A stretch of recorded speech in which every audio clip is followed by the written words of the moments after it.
Hello, welcome to Sinner Saint Sister.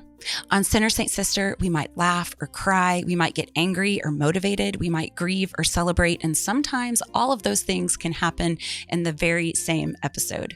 We are a community of spiritual searchers who embrace Jesus' example of making a beeline to the hurting. Whether an episode is spiritual in nature, purely educational, or just for fun, my hope is that you finish the episode feeling hopeful.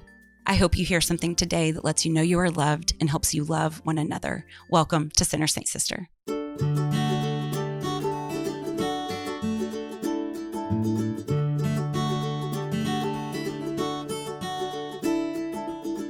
I have been a devout Catholic for about 20 years, and I've been a Christian longer than that. And I would like to say that a big shift came into my soul when I realized this one thing. It's just one tiny word, and it changed everything. With. I have spent much of my life trying to please God, and I've gone about it some really goofy ways.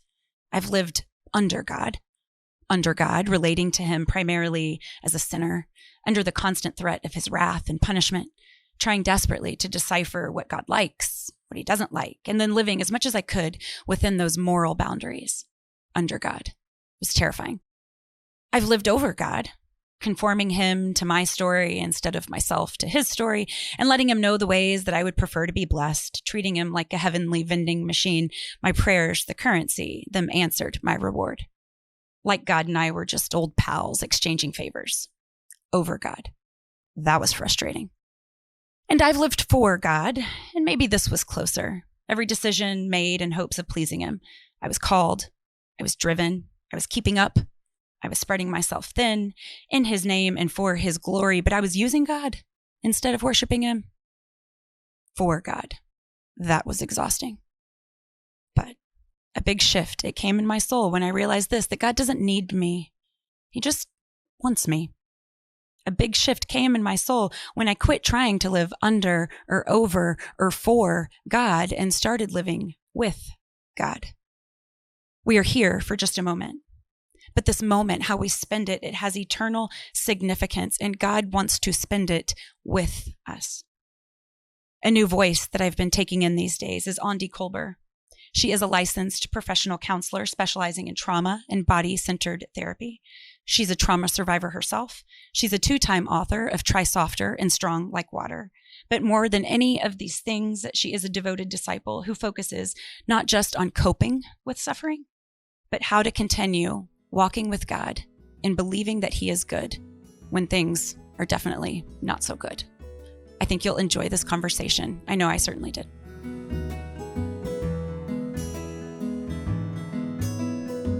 Aundi, it is such a deep honor to have you here.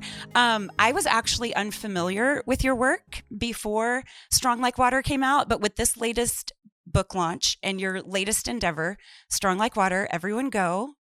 Run, don't walk. I feel like you have completely broken the internet, or at least my corner of it, because everyone is talking about your wisdom, your resiliency, your talent, your courage, your hard-fought peace that yes, your hard-fought peace, and most of all, your very multi-dimensional strength. Sometimes it rages like a rapid, and then other times it's this gentle trickle, and your specific wisdom in titrating that strength and knowing when to tap into what. And then, as if all of that weren't enough, your amazing ability to teach us what you know. So I'm so excited for this conversation that we're about to have, and I'm so thrilled you're here. Wow. Well, thank you. I feel just deeply honored by that introduction and those words. And I received that. That encouragement. And sometimes it's a little bit surreal when you get to hear how your work impacts people. Absolutely. I can't imagine. Yes. So you are a believer and a disciple. You are a licensed professional counselor. You are a 2-time author, Try Softer and Strong Like Water. You have specialized in trauma and body-centered therapy. You have a talent for teaching. You have a talent for basketball. You live in Michigan with your husband and 2 kids. You're a trauma survivor yourself. And your own work in healing, that hard fought knowledge. It is being used to bring others along. And I would like for you to know that my copy of Strong Like Water is so well worn. It is dog-eared and highlighted and underlined, and it has been used to have many life-changing even conversations. And a lot of them are difficult. So it feels woefully inadequate for me to just go through a list of your accomplishments as a way of introducing you. So I would really like for you to introduce yourself to listeners by telling us a little bit about who and what you love. Well, again, thank you so much. And so who I love. There's a lot of things that I love. Who I love, though, definitely, I think, some sources of just profound life for me are definitely my husband and my kids. I dedicated this book. I had like multiple dedications. I'm like, how many dedications can I have? You make the rules. I make the rule. Yeah, no, my publisher, they were good with it. They worked with me on it. And I'll just say, and almost for different reasons, though there's similarities. I think for my husband, I feel like this is sort of cliche, but what can I do but to say, like, it is what, it's the reality of, he really has been such a huge part of my journey of healing. Because, I had survived a lot by the time I met him, and I was still surviving, even though in many ways I was not as close in proximity to where I'd experienced so much trauma, but I was still in survival mode. And I don't think I even knew what it meant not to be in survival mode. I would have never used that language. It took so much energy just to be. That oftentimes it was actually easier to be alone than to be around people, because so much of my trauma was intertwined with connection and attachment. And so what that taught my body is that it was really hard to feel safe with other people. And so, and not to say that there weren't at times good people in my life, but I wasn't always able to receive that. It felt too scary. And so for Brendan, and it was gradual, and there were stops and starts and all these different things, but ultimately the ability to be with someone and to allow your body to really fully exhale. That's when I think about safety in a body, like from a body language way. I often describe it less about, we can talk all about the neurobiology, and there's value to that. But I think oftentimes safety feels like those moments when you are not holding your breath, and you're not having to try so hard, and you're not afraid, and you're not planning what you're going to say next. You are existing in a way that feels nourishing or calm, or like your body can finally settle. And I think for me, I had maybe a few moments of that, but they were always fleeting. And it was one of the first times in my life where it was sustained, where it was like I could be in someone else's presence and I wasn't exhausted at the end. I didn't really know what that was like. And so that, I think, has been the building blocks. And certainly we've grown a lot in our relationship. And, we've been married almost 16 years. And then my kiddos. I often say my becoming a mom, my daughter, Mattia, she's 11. And then my son, Jude, is 6. But becoming a mom just cracked me open. Because even though I had really kind of begun to engage healing, I was still I had a lot of protective strategies that were working okay for me, to be honest. But when I became a mom, those strategies did not work in the same way anymore. And it caused me, first, it hurt so much because it just stripped me down a lot. Like I just didn't have the capacity, I felt like. But ultimately what it did is it caused me to engage deeper healing, because I loved, both of my kiddos, I loved them so much. And I recognized I did not at that point have what I needed to parent in the way that I wanted to.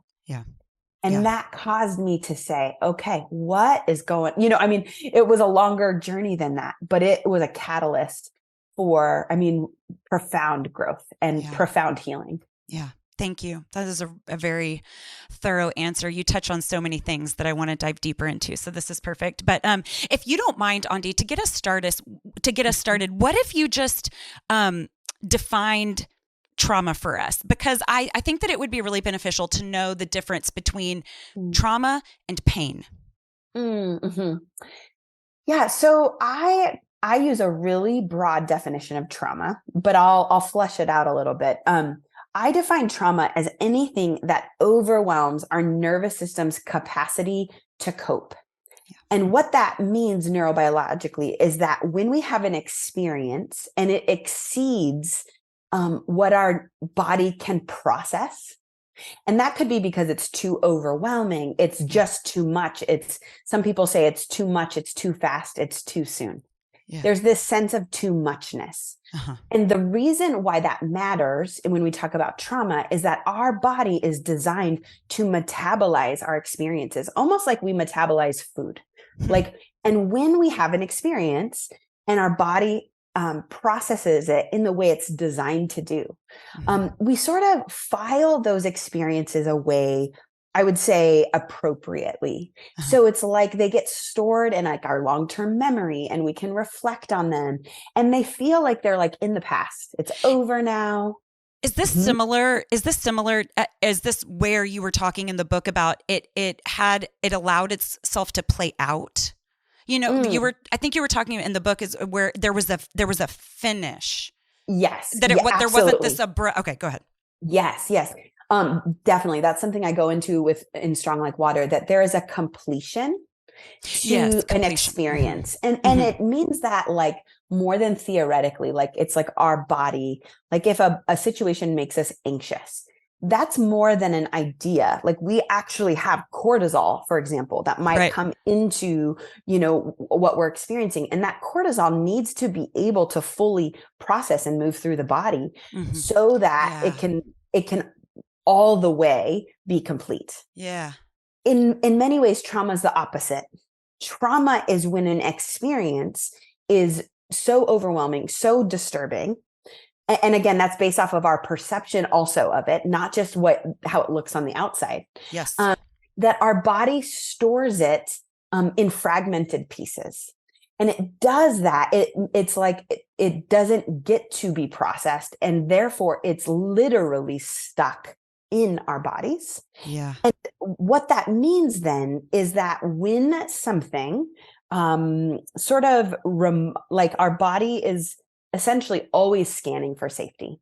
And when you have an experience that's not resolved, your body your body's wisdom takes that and says, okay, remember that.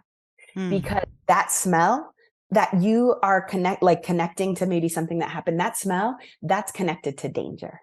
Mm-hmm. So for example, you could smell something and, a lot of times the popular language is you become triggered. And what that literally means is that you re-experience a moment as though it's happening in the present, even if it actually happened 20 years ago. Yeah. And so now with this, the one other thing I'll say is that there is, in my first book, Try Softer, I talk about big T trauma and little T trauma.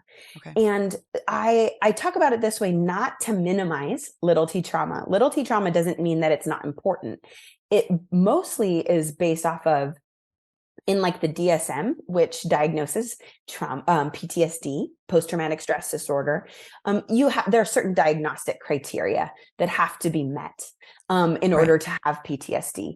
And part of how that tends to show up is that it becomes not only is it overwhelming to your nervous system that it becomes stored, but likely it will cause your general functioning to be deeply impaired. It will likely cause you to have, whether that's flashbacks or panic attacks or significant dissociation, that your functioning will often be recognized from outside. Other people will notice that. And then the little T trauma, it remains that same definition. of it's anything that your body can't store.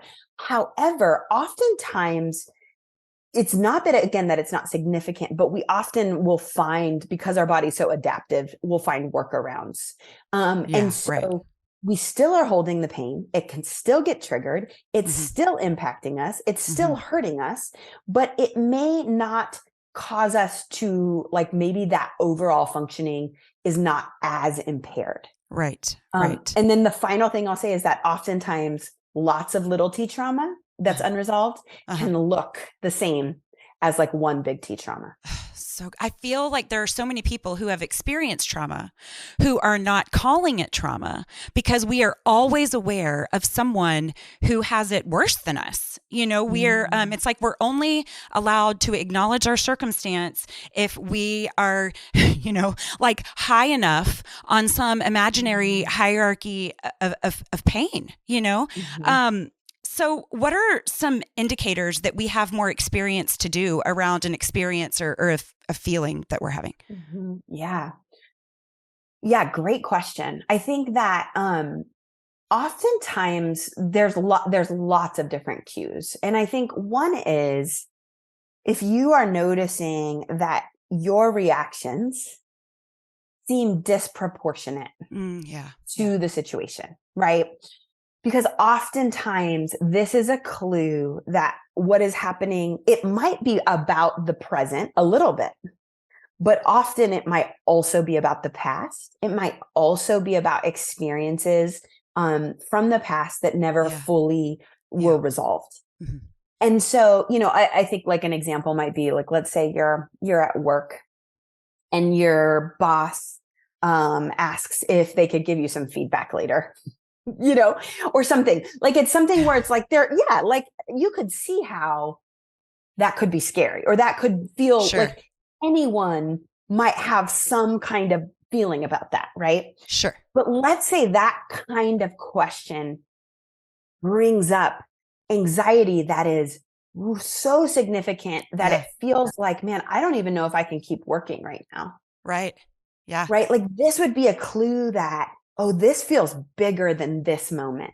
And maybe it's because of an old job, or maybe it's because in your childhood, any kind of feedback was so severe or so critical or so shame-based that you knew what was coming caused you to not want to be present in your own body, kind of a thing. Yeah, that's a great example. Yeah. Thank you for that. Before we jump into strength, because it is the crux of your work, I wonder if we could talk about like a physical overview, like our nervous system, because there is something about science, and I'm not even all that sciencey, to be honest, but there's something about science that when it's applied to something as wishy-washy as my emotions seem to me, or if it's applied to something as unpredictable as my reactions might seem to me, when science is applied to those things, it makes me feel so legitimized. It makes me feel so affirmed, you know, and so I feel accompanied when I realize that, oh, actually, that isn't wishy-washy. It's actually intentional. Or, oh, that isn't unpredictable. It's actually quite predictable. And because, you know, it's science, and turns out I'm not making it up. So you use so much science in Strong Like Water to explain what's happening on this very physical level. Do you mind just a simple science lesson just about our nervous systems and what might be actually going on physically when we are in distress? And I know that that's a really big question, but I think that it would be helpful for the rest of the conversation. Yeah, absolutely. Yeah. I love to do psychoeducation for folks around things like our nervous system, because I think it's good for everyone. I mean, every person, no matter your history, has a nervous system, and that nervous system deeply impacts how we show up in the world, you know? And I think particularly for Christians, but really this is true for anyone. I think it's easy to be like, it's sort of either it's like mind over matter, or it's sort of like only our spirit matters, or, you know, there's sort of can be a spiritual bypassing component sometimes. And we don't bring along our God-given bodies. Right. Yes. And so I think that the nervous system, and the more that we know about it, I think the more I'm like, oh my gosh, this matters. So I'd love to talk about it. So one of the ways that I often, when I'm explaining the nervous system, is often to start with like the window of tolerance. And the window of tolerance is a range of arousal in which we can feel our feelings or have an experience or feel an emotion, or really it's anything that we are going through. If we can stay in that range of arousal, our body is able to stay more integrated, and some really important parts of our brain are connected. For example, our prefrontal cortex, which is the very top of our brain, is online when we are in that window. We also, if this is the place where we sort of have access to full parts of ourselves. Now, this doesn't mean we're always doing that. Like, it's not like we're like always living from our best self, quote unquote, if we're in the window, but we have the capacity to be really who we are created to be when we are in the window. And even from a faith perspective, I would say this is the range in which we have the best possibility of interfacing, I think, with God, because we have the ability to see things more as they are, and not from only a place of threat or fear, which are really difficult things, and at different points almost can be impossible to bypass. And I'll explain that just a little bit. So that window is really important. When our body perceives that there is a significant enough threat, we begin to go outside of that window, and we first go up into what our sympathetic nervous system. And the sympathetic is usually what we think of when we're talking about like fight or flight. It also can be parts of what I would call the fawn response, which is sort of that it's sort of like a need to accommodate threat, to neutralize it, right? So it can look like people pleasing, things like that.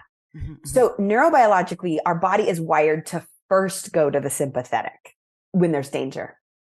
And it does this, you can usually you can kind of tell when you're connected a little bit to your sympathetic, because it's about mobilizing. It's like your heart's racing, your body's starting, maybe you're sweating. You can't hold still, and that could also, be that feeling of, I'm laughing because I have a good imagination and I'm there now. I'm like, what are we doing? Where are we going? So that sympathetic energy, it's not that all sympathetic is bad, but when our body experiences a sense that the threat is too big, that prefrontal cortex literally goes offline. And when that happens, we are living only from survival brain. And the goal of our survival brain is very narrow. It's literally like based off few choices. That's right. It's not a place of choice. It's a place of almost default mechanisms to say what is needed in this situation to survive. So first we're, going into that sympathetic. And if our body, like if we essentially perceive that going to the sympathetic won't resolve the threat, we will then drop down to the low side of the window of tolerance. And we will go into different forms of like dissociation. And that dissociation, there's a whole range, but it can range from being like feeling a little bit heavy or depressed. It can feel like feeling a little disconnected from yourself or disconnected from your emotions, maybe a little bit like you're watching yourself, all the way to like losing consciousness. I mean, if the threat, this is often like, let's say in a sexual assault or various situations where our body is like, this is so scary that the safest thing is actually to not be conscious. And our body does these things. I think this is really important to understand, is that these state changes out of our window happen instantaneously and subconsciously. Right. So this is important because I think a lot of people think, oh, if I could just think myself out of this. Yes. Can I strong arm this response? Yes. And then we shame ourselves and we're like, oh, I can't believe I did this again.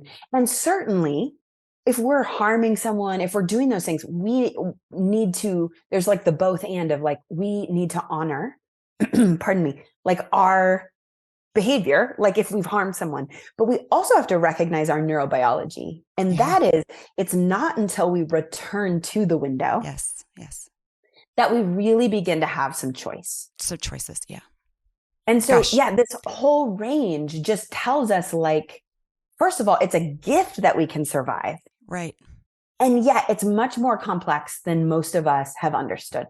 And so there are times that is serving you really, really well. And so to go back to how do we know that we have more work to do around something, there is that disproportionate response that you mentioned earlier. So, okay, this is probably a really good time to bring up embodiment. Our bodies are the location of our trauma, as you say, and we have such complicated relationships with our bodies for a multitude of reasons. We punish them. We blame them, we ignore them altogether. And in Strong Like Water, you are often bringing us right back to our bodies. And it's a crucial part of healing work. Can you tell us more about why repairing this complicated relationship of ours is so important?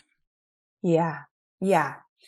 Well, I think that is a great insight. And that is something that is a huge theme in my work, in terms of that all of this is connected to embodiment. And something I say a lot is that there is no bypassing our bodies. Yeah. And even like ultimately there's no bypassing. In moments we think we can bypass, but ultimately it never gets us where we need to go to bypass. Right. And so, and one other thing I'll just say about that is that, often from a faith integration perspective, I think this is where the life and incarnation of Jesus is so profoundly meaningful. And I think is such a touch point for multiple reasons. Like, I just love how the modeling of Jesus is that he did not bypass his body. Yeah.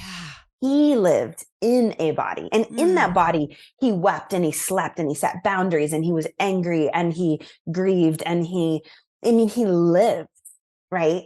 And I think especially for Christians, we're often given this picture of like, it's this very disembodied picture of what it means to be a follower of God.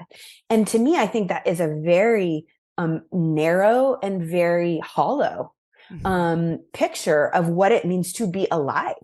Because Jesus said, he said, I came that they may have life and have it to the full. Yeah. And so so just to start that conversation, I think that's a beautiful, I think that's just so important. And it's interesting to me how often the life of Jesus is bypassed as like these little nuances of his actual humanity. Oftentimes it's like, we're like, yes, Jesus was God, but we don't say also all of this, also fully human. What are the implications? Right. Because right. Human, right? Yeah. With all its dirt and grime. And, I feel like we can sometimes sanitize all that. Absolutely.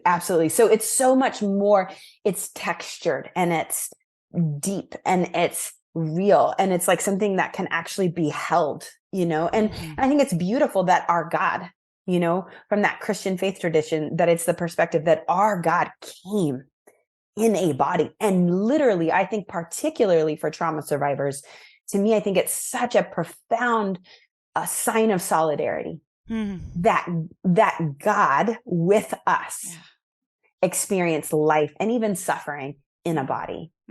So I just think that's such a beautiful and important point. But to also talk about this embodiment piece from a little bit more from this clinical, like sort of neurobiological perspective, a couple things I want to say is that we find ourselves often when we're talking about the body in a little bit of a catch-22. And here's what I mean by that. Because the body is the location of the trauma, we have to honor that often the way that many of us have become disembodied is because the body doesn't feel safe anymore. Because it is holding the trauma.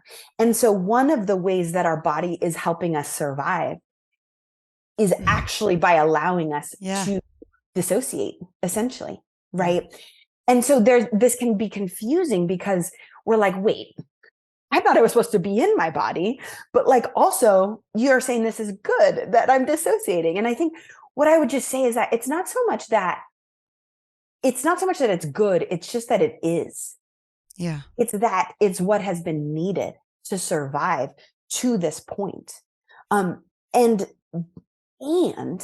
I think that oftentimes the way that we then work with the body, this is why I'm so big on things like pacing. Mm-hmm. I'm big on giving people lots of choices and having lots of consent about how they are engaging their own body. Yes. Because in order to inhabit the body again, we cannot force it. Mm-hmm. It has to be befriended. It has to be like compassionately approached. Mm-hmm. Almost like you think about like a scared, this is good. Maybe this, I don't know if this will resonate or not, but like a dog that has been abused, right? Mm-hmm. That little doggy is is so scared and doesn't want to be held and doesn't want what it it needs maybe. Yeah. But I think that there's a sense in which often it's a little bit like that. Yeah. It's like our body's like, please get away from me. I don't want to feel that. This is too much. Mm-hmm. And so this is why, I mean, you even mentioned earlier, like titration. Like titration is that idea that we do it little by little. Mm-hmm. Yeah. And so for folks who are listening, who are like, I love the idea of embodiment. And also that's really scary. And also that feels really big. Mm-hmm.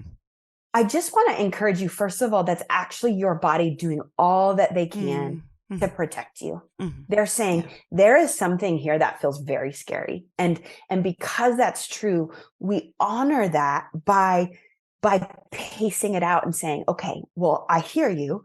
Would it be okay if I just noticed my feet on the floor right now? Like, is that possible? And is that doable? Right. And it's like these little practices that also convey dignity and honor to ourselves. Yeah. Such a gentle reclaiming. I would like to share something with you. As I was reading your book, I am a yoga instructor. And as I was reading, it struck me that the whole thing, like this lifetime of healing, and this is by chance or God-given, or just like this very holy, what felt like to me a very holy coincidence. And I might have a few things wrong because I was like very much learning as I was reading. Yeah. But a yoga session really felt like a microcosm of this lifetime of healing, because I start every session we're laying flat on our backs and our eyes are closed, and there is an invitation to draw a protective line around your body, that you are safe in this space, and that nothing happens in yoga without your permission. And then an invitation to take up all your space, and then just an awareness of your senses. And in this moment, there is safety, because look, you're taking a breath. And even this, the long exhalations to trick your brain. I don't like the word trick because your work is so honest, but to trick your brain into, your body knowing that this is a safe moment, not just like, but actually feeling that physically. And then, we start with like gentle movement that moves into a flow. And so now in that flow, after that flow, we're going to push, and we're going to hold this, and it's going to be longer than you might like. And we're going to stay here, and we're going to do this hard thing. And then we work like back into a flow. And then we always end in the same way that we started, which is a remembrance of safety. We're flat on our backs and that inside that circle, and bringing to mind all of our senses again. And here we are, like this work is complete, and you can stay here as long as you'd like, and so there was something about reading all of this that reminded me of that. And it felt like just a gentle reclaiming of this body. Yeah. Oh, that's beautiful. Absolutely. I think yoga can be such a profound resource. I talk a lot about resources. Yes. And I think part of how I discuss resources is that it communicates safety to your body. Mm-hmm. And that might seem like, oh, really small. But part of it is that it's the constant cues Mm-hmm. to know that we have what we need. Yes. Right. And so when we think about this, it's like, I think it can be like, we hear that and it's like, oh, safety, like it feels really narrow, but no. It's, as we have eyes to see, there are so many resources potentially available to us that communicate to our bodies. You can move through this. Mm-hmm. You can potentially do hard things. You can feel this feeling. You can tap into a flow. Like you can, I mean, there's all these things. And so I love how you describe, I mean, I think it really is a microcosm. I think that's a beautiful way to describe part of what, just like what it's like to be human, you know? Yeah. And that there's like an ebb and flow to all of our humanity. And even, I think sometimes we're going to need, different kinds of strength. And sometimes we're going to need to show up to the world in different ways. And ultimately our goal is really, what I would say the goal of healing is to have the capacity to show up to a situation and have your nervous system accurately respond. So if you are in a life-threatening situation, then you want life-saving strength. Yes. And if you are in a situation where there's hard things, but like your body's able to pick up that you can do hard things, then like that's transitional strength. And you're able to move through that and hopefully get to that integrated strength. And so all that to say, I just think that's a really beautiful, I think microcosm is a great word for that. Thank you, Aundi. So this is the heartbeat of your work. This word strength. And I know that this is professional for you, but it's also personal. And as you were describing yourself in the book and online, how people might define you, the things that you've been rewarded for, your strength, I really identified with all of that. But along the way, you learned that perhaps this quality of yours is more than just some personality trait, but might actually be like a response. And so I love how you really dive into, yes, it's this response that's worked for me, but is it the best response? Is it the healthiest response? Is it the most effective response? And in that realization, you have redefined strength, and you're taking a much more expansive approach to what it actually is and how it can serve us. So whether it's personally or professionally or scientifically, however you would like to answer this question, will you please geek out for us about strength, Aundi? I love it. I love the invitation to geek out. Yes, absolutely. Well, as you said, I mean, I think part of my story is that, so I grew up, I'm a survivor of complex PTSD from my childhood. And what that meant is both, for me, really a mixture of both big T and little t trauma, and lots of experiences that never came to resolve. And so in that context, my body from a young age learned to adapt to my environment. And to the point that it's taken me a long time even to begin to, a lot of times trauma survivors who have experienced it in childhood don't have a before. Like you don't know what trauma, like you don't know a time before trauma. And I would say that's my experience. Like I don't know that before self completely. And so I share that because my entire life, truly, like it got grafted into what I believed was my identity. I was always seen as very capable, extremely responsible, a high achiever, a really a rule follower, very spiritual, like all these things that really from the outside look really good. I mean, people are like, parents are like, oh, I want my kids to be these things, right? And what was confusing, I mean, the flip side of that, a lot of people didn't see this, but internally, profound anxiety, experiences of panic and terror. I mean, experiences of, there are large chunks of my childhood I do not remember. I don't have like a very little memory of certain elements of my life. And that is a deep grief, right? And yet the parts of myself developed around that, around this need to survive.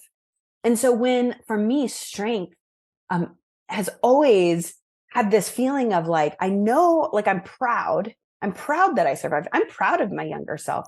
I'm proud of the person, like I survived that. And not that I would necessarily do every single thing exactly the same. Sure. But I just have profound compassion for why I have lived and I am who I am.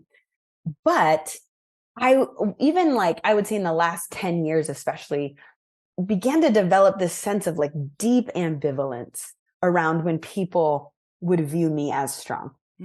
Because I just felt like this a little bit, I knew what they were trying to say.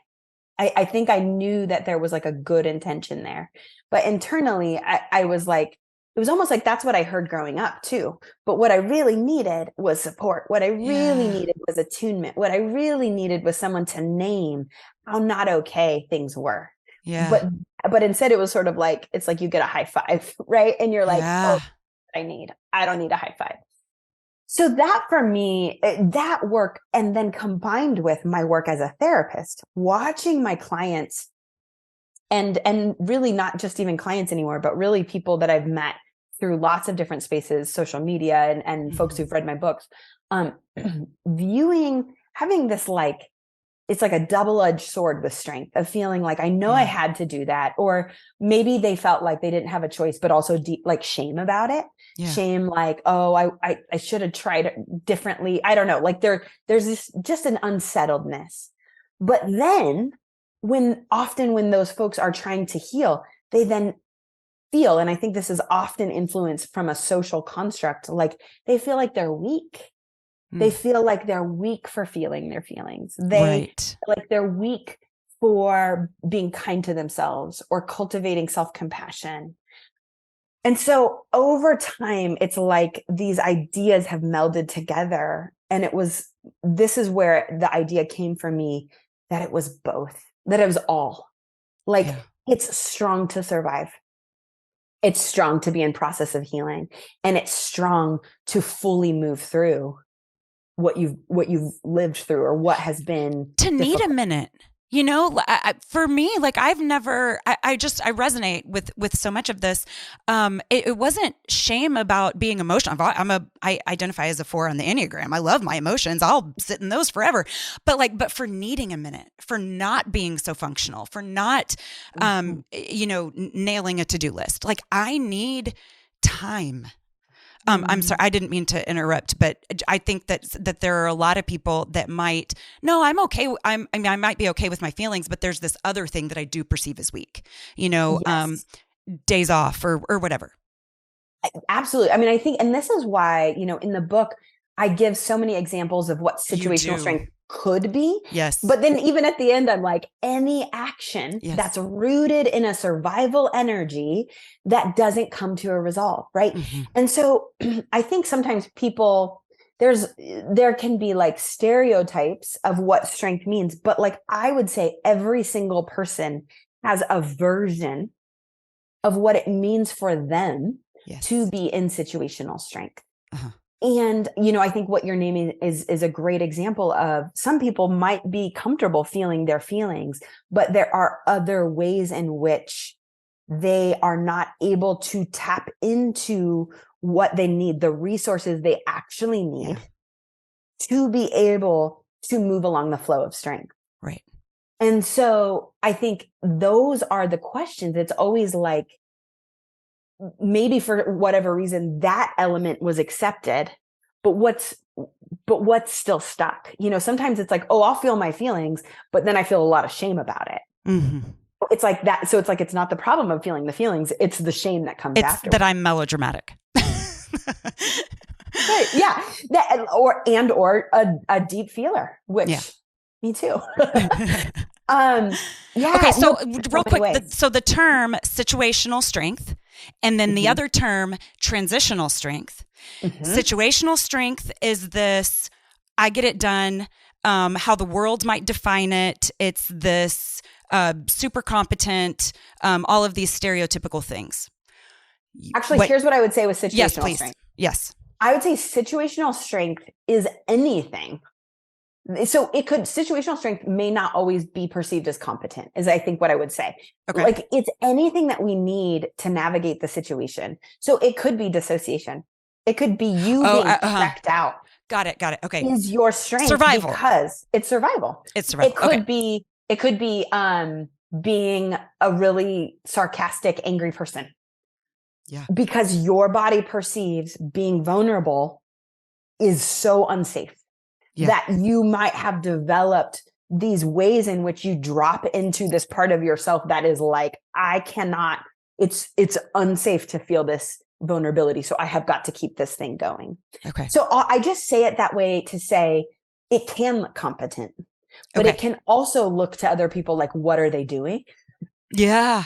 Because our body is like, this is what we're doing. Like, this is what we are choosing to do to navigate this situation.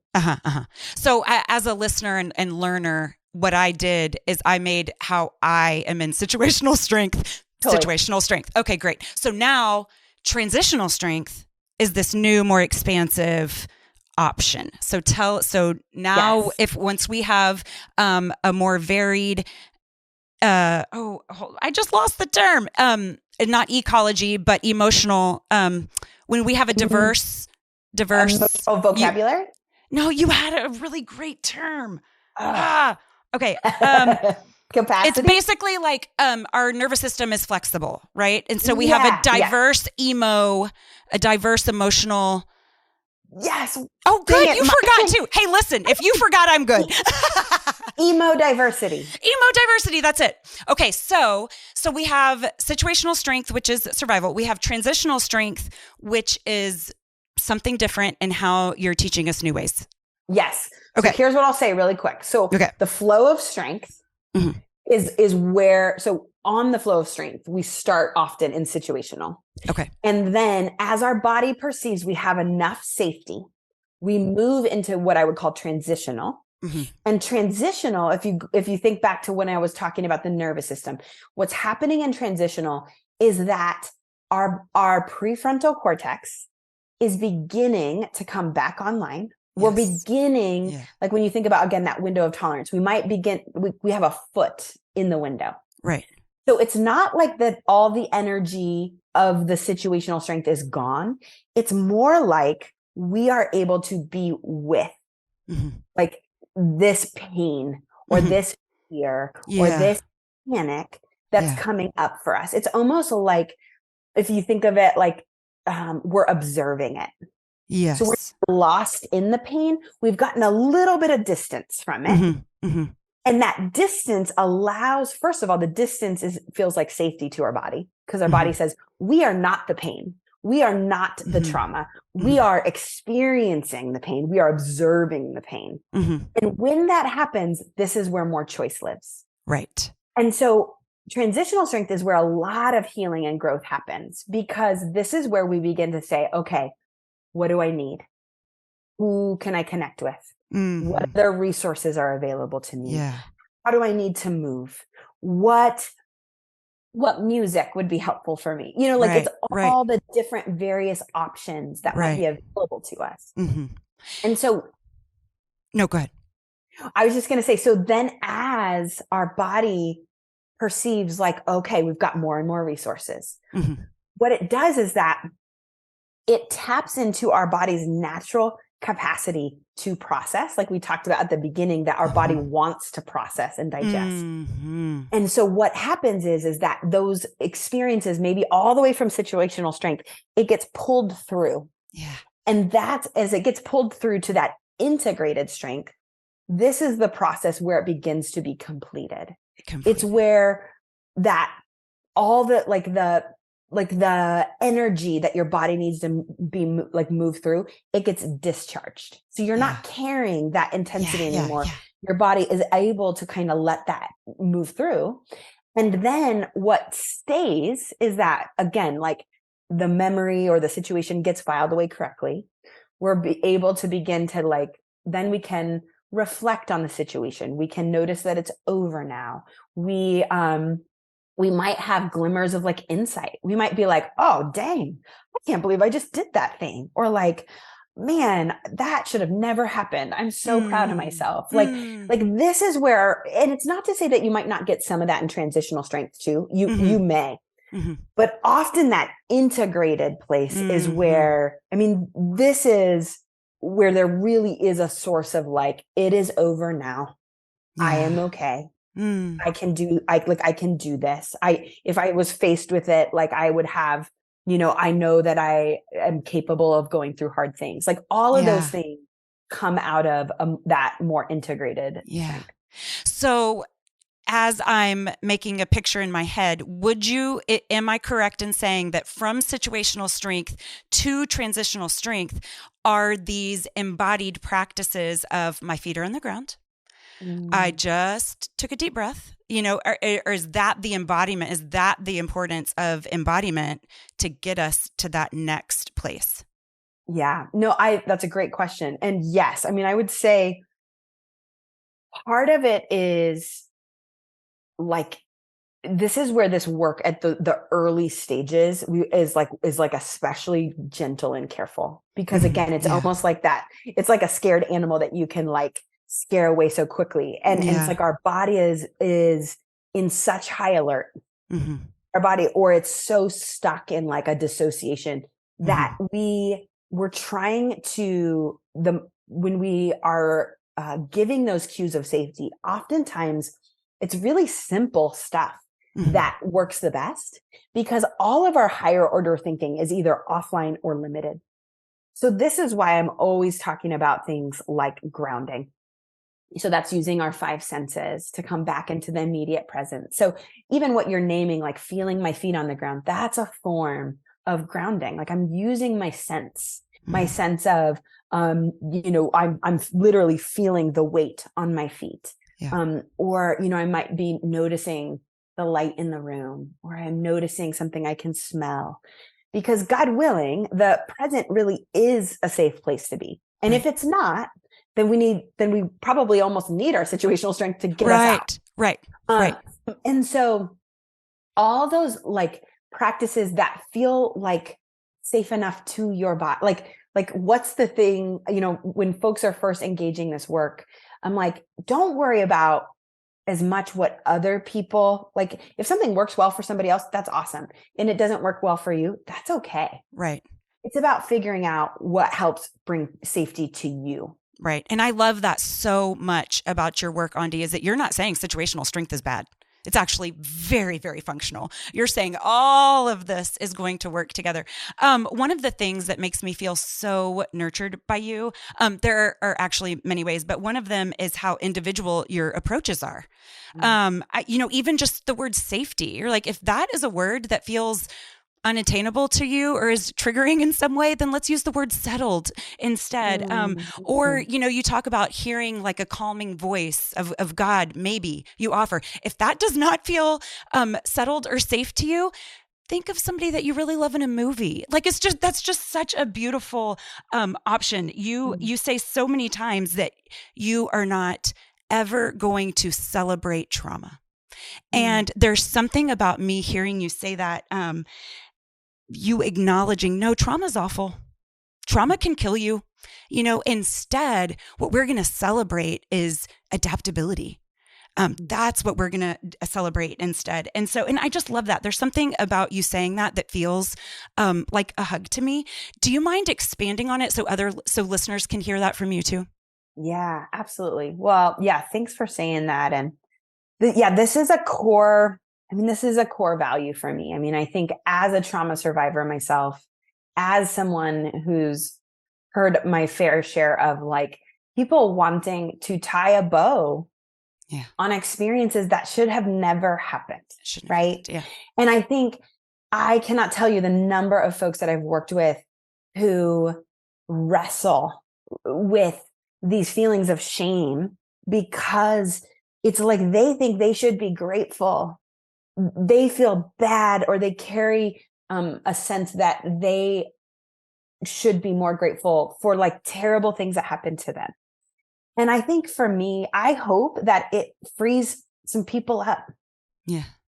and I'm not saying, I think something that's important to name too, is that I'm not saying like if someone, I do believe that you kind of get to view your story, like it's your story. But this is probably for the folks who are like, I am so tired of hearing that, like, I should just be happy because things like worked out okay. Or like, now I'm a functional adult, so everything's fine, And it's like, one of the things that I say is that trauma is not the gift. This is not the gift. And I think, in my opinion, from a faith perspective, I'm like, that is in profound misalignment with the character of God. And it doesn't mean that God cannot meet us, cannot work too good. Mm-hmm. But let's be very clear that that's a misalignment, right? And so I think, to me, it's very important to say trauma is not the gift, but the way that God designed our bodies to survive, that is a profound gift. Yeah. And I think it's important to understand for folks that if we didn't have our trauma responses, psychologically, what that would do to us to not have the defenses we have, really would be significantly shifting our ability to like continue on in the world, basically. Without those survival strategies, folks wouldn't keep going. Yeah. I think it's the thing. Yeah. And I like to reframe that so that people understand, like, those have served a purpose. And what we're trying to lovingly and gently do is to honor them and to say, as we are able, let's set those down now. Yeah. Because they may no longer be helpful. Yeah. Thank you so much. You have such a beautiful faith, Aundi, and you have clearly found the friendship of God. It exudes from you, and it's most just prevalent in how you care for others and your tenderness towards us. So thank you so much. I feel like it's out of overflow, that you've just been loved first. And so out of that overflow, you are able to so generously give to us. Thank you so much. You write so beautifully about the withness of God. So before we promote, can you tell us something that you are hopeful for? I love that. I am feeling really hopeful about this summer. This is our first, we moved to Michigan last June, and this last year was a profoundly tumultuous year for us. And there was a lot of good and there was a lot of hard. Yeah. And so I'm really looking forward to entering this time from a place of a little bit more like, there's no major things. Yeah. Yes. And the book has been birthed. You have moved. Yes. The boxes are unpacked mostly, maybe. Yeah. And just that feeling of like, I think I've sown a lot in, like, a lot of hard work has gone into this last, year and a half. And so almost like being able to just like experience and receive like the fruit of that, and the fruit of saying like, okay, like one of my favorite verses is, I remain confident of this, I will see the goodness of the Lord in the land of the living. And so as I think about this summer, I mean, I don't know, that verse like sort of just feels really connected to what I'm looking forward to. I love that so much. I'm going to pray for that along with you. It is my hope that you can bask in your work well done. He is so, so pleased. Okay, so tell us where to follow. Tell us all the things. Everybody, go get Strong Like Water. Get a couple, because you're going to want to give it to a friend. You're going to want to go through it with someone, whether it's a partner or a deep friendship. But I think that it's such important work to do alongside someone. And then Try Softer is equally lovely. So everybody, go get books. Tell us where to follow along and how to keep up. Yes. Well, thank you. You can find me at my website, aundi-kolber.com. And I do have a lot of resources there. If folks are interested, you can sign up for my newsletter. You can find me on Twitter at Aundi Kolber, or also especially on Instagram at Aundi Kolber. Yes. You're such a wonderful follow.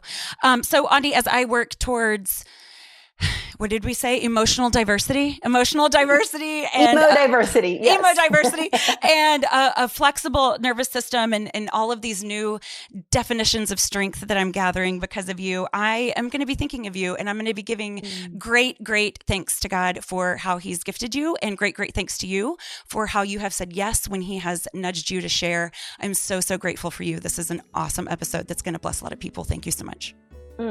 Thank you so much. It was a wonderful conversation.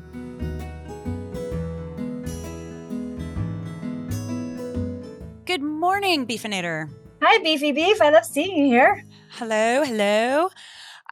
Okay, so Aundi Kolber, I moved her interview up in the rotation because I'm I want to get this out ASAP. I really loved this interview so much. I loved listening to y'all. But I gotta ask, you were especially nervous for this interview, which I think is interesting because at this point, 10 seasons in, you have interviewed so many people that you respect and whose work you respect. So why do you think you had bigger nerves for her? Yeah. Respect is definitely a factor for certain, people whose work, or even I don't know, I hate to admit this, but it's just true. But people with a bigger platform, I was because what if they share it? And now all of a sudden it's not just our little sister community. It's their ginormous community. And I might get away with a lot of quirkiness and, these people that I don't know, are contractually obligated to like me, but not so much with whatever. Anyways, so there's a respect component. I really respect what you have to say. There's a platform component, which whatever, but with her in particular, I was such a learner.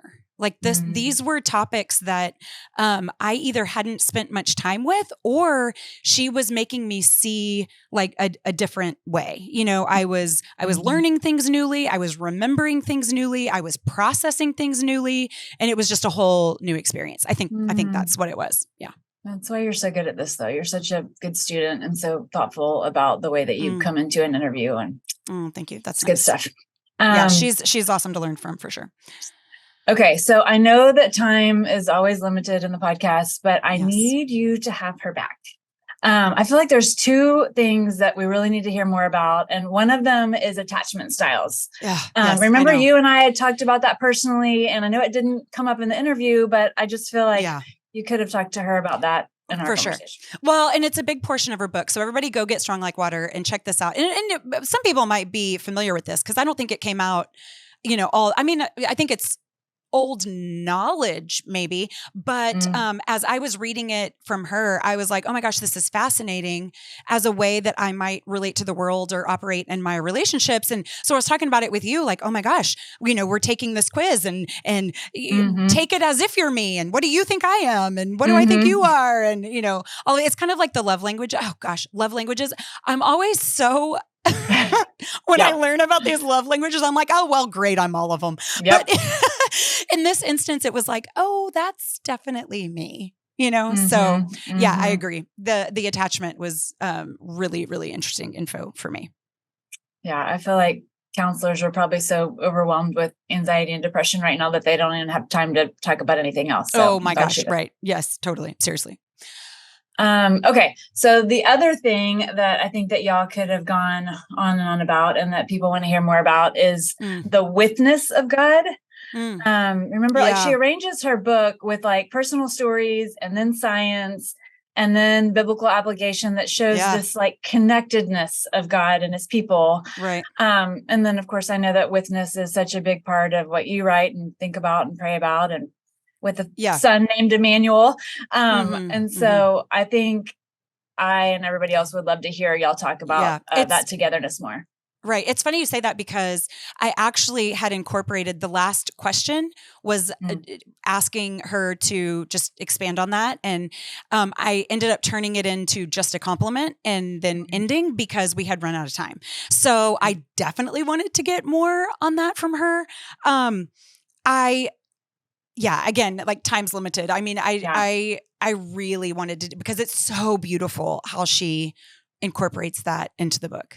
And I mean, just in this time where it seems like so much bad is happening in people's lives, it just feels really, really important to point out and keep pointing out and keep reminding ourselves and each other that we're not alone and that God's with us in the anger and confusion and worry and doubt, just always. Yeah, right. And I feel like what Aundi does so well, writes about so well is, we can know about God and that's fine and good and we should, but then we can know God. So it's the same way of if we were, staring at a map, we can know because our intellect tells us so, or even our theology tells us so, if you will, that Alaska is the biggest state in the United States, right? Like we can know that. But then we can also experience Alaska. Like we can experience its vastness and we can know that in a really personal way. And there's a difference between those two things, that witness, Right. And so like to stick with that analogy, what would you say is the way to get to Alaska, right? Because everyone's not already there, right? Right. Well, okay. So in pure Aundi fashion, because everything, we talked about this in the interview, but everything is so individual. She gives so much freedom and expansiveness about how to arrive somewhere. We just keep carrying this analogy. I like it. But like how to arrive somewhere. Right. And so I would say that answer is going to be different for every single person. I mean, some people, it's going to be like, you know what? I can't pray right now. And it's going to be a community swooping in going, I can pray for you. You don't need to pray right now. I've got this, or relying on the prayers of a church. Maybe it's getting out in creation and being reminded that you are small and God is big. I mean, there are a million different ways to stir our affections and to lean on the things that we know for certain, which is that God is good and that his plans for us are good. And so, because things do get confusing, but when that happens, we need to stir our affections so that we can be reminded that these two things will never fail. And that's that he's good and that he loves us, Yeah. So good. I love that.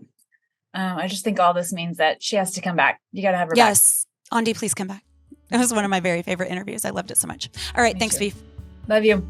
Love you. Bye. I am so grateful for you, listener. If you liked this episode, could you please do me a favor and hit subscribe and leave a review? It really helps the show grow, and I would be so appreciative.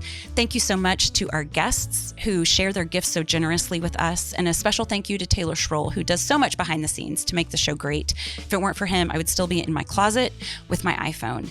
You can follow along at Forte Catholic as well. That's Taylor's show where I show up now and again. And to keep up more regularly, please follow along on Instagram at Allison M. Sully or TikTok at Sullivan Family TikTok. See you next week. Today's show was a production of Allison Sullivan in conjunction with the Forte Catholic Podcast Network. For more great Catholic podcasts, head on over to fortecatholic.com/podcasts or wherever you listen to podcasts.